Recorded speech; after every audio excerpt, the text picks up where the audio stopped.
Agora, você acha, em que pese a gente ter as mulheres hoje a serem maioria nas universidades, de ocuparem posições de liderança e de destaque, você ainda acha que a maioria das mulheres não está preparada ou não deseja ter uma relação com um homem que ganhe menos do que ela, por exemplo? Como que você tem visto isso? Você tem tido contato com clientes assim, com pessoas assim?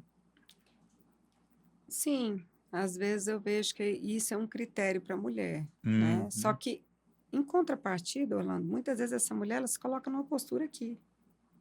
Então, não tem a ver só com o que ela ganha, né? Se é Ah, mais ou menos. hã. Então, ela, assim, ela não quer se relacionar com um homem que ganha menos que ela, mas ela quer estar numa postura superior. Então, ela não vai se conectar com um cara que está mais do que ela, né? Ela não quer se relacionar com esse homem, mas também não quer estar igual, né? E o que acontece é que muitas vezes ela fica sozinha, porque Você tem visto isso acontecer? muito, Mulherada tá né? reclamando que tá ficando sozinha. Mas É porque elas assim, conseguem Orlando, olhar para se essas você coisas? não puder contar com o outro, você vai ficar sozinho. Todo mundo, homem ou mulher, né? Uhum. Nós dependemos um do outro, nós precisamos um do outro, né? Então, se eu sou autossuficiente, se eu resolvo tudo, em todas as esferas da minha vida, para que que eu vou ter alguém? E esse é o discurso, né, hoje. A gente Então, percebe muito e esse esse discurso. discurso, ele separa, né? Eu gosto de falar que muitos movimentos que nós vivemos até aqui, eles são bons, eles foram muito importantes, eles tinham que acontecer, né? Eles foram fundamentais para chegarmos até aqui. Mas como que a gente olha para esses movimentos hoje? A gente pode dar um novo olhar, uma postura que integra e não que divide, né? O que que essas mulheres, Li, isso é muito bacana da gente ouvir, né. O que que essas mulheres estão trazendo para você? 2 perguntas. O que que elas estão trazendo? E você, muito esperta, fala: espera aí, isso é um problema que é teu e não dos homens lá fora. Ou realmente isso é um problema desses homens que você está conhecendo e não o seu. O que que elas andam trazendo e como é que você vai fazendo Bom, esse filtro aí? tem N coisas, né? Mas uma das coisas que eu vejo muito é a indisponibilidade afetiva. Hum, Então, elas olham às vezes para fora e falam: ah, não tem homem, não tem homem. ou os homens não têm atitude, Uhum. né? Muitas falam aqui em Goiânia, né? Que os homens aqui em Goiânia não têm atitude ou não têm postura X e Y. E muitas vezes ela está nessa posição porque ela está indisponível efetivamente. Então, se ela fica naquela postura lá presa no pai, ela fica indisponível para uma relação. E aí tá indisponível, ela está nesse lugar. Não, esse aqui tem a orelha dobrada. Não, aquele ali, a camiseta dele é assim. Não, aquele ali, ele bebe água de X jeito.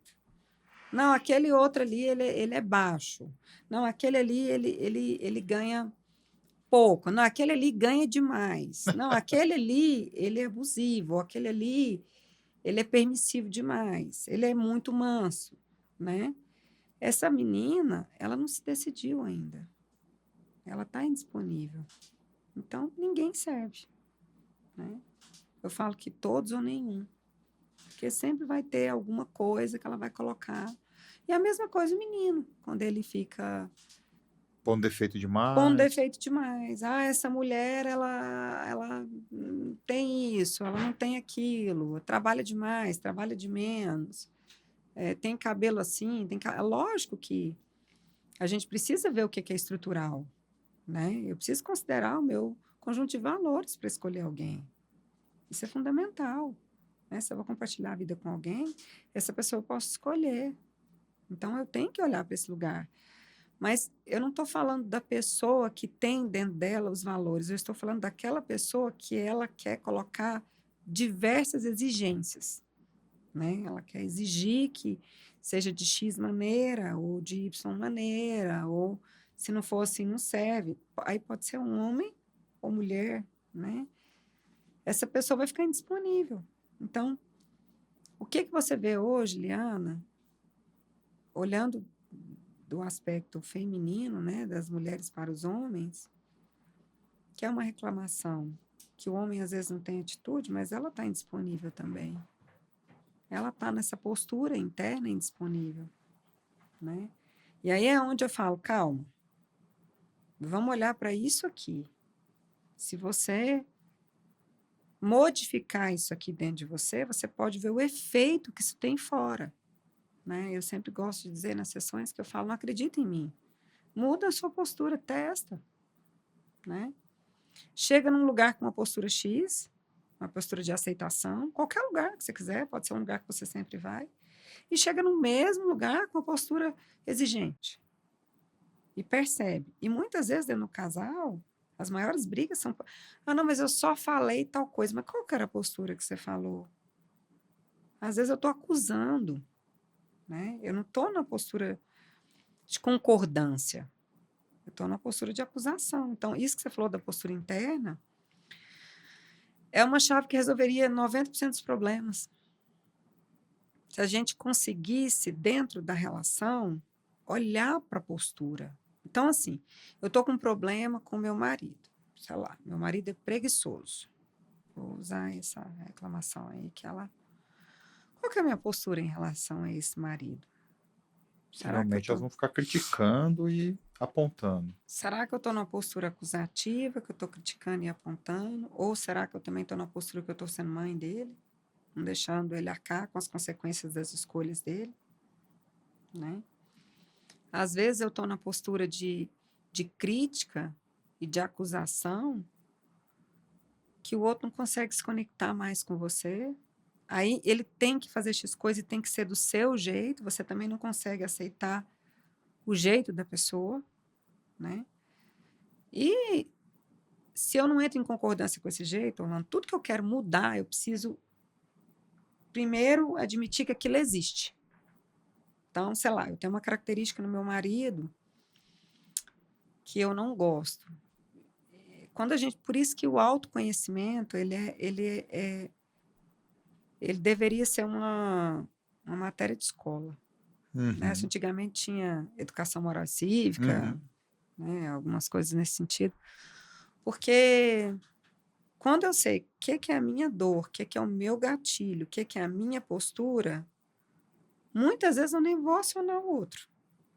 Eu vou tentar me resolver primeiro, para depois acionar o outro.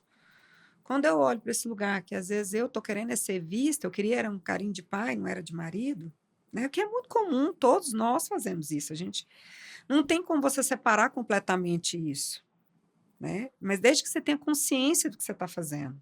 Você está querendo aquele colinho do seu marido, do seu namorado, do seu companheiro, né? E aí que você sabe que não é um colinho de companheiro, é um colinho de pai.